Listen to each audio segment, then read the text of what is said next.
The sixth and final principle is scarcity. And this is the finding that people want things that are rare and exclusive. For example, every Christmas there is a children's toy that leads to people brawling in Walmart because all the parents want it for their child.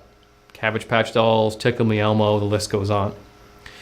There isn't anything especially appealing about the product itself. It is the fact that there isn't enough for everyone to have one that creates the hysteria. And that is why you have limited time only and one-of-a-kind offers from businesses. They want to highlight the fact that you will lose out on this special deal if you don't act on it right away. This tactic can be used in the interview room in several ways as well.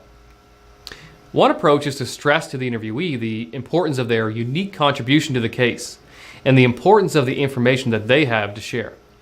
You're the only one who was there and can let us know exactly what happened. And the information that you share today could be the key to the case being solved.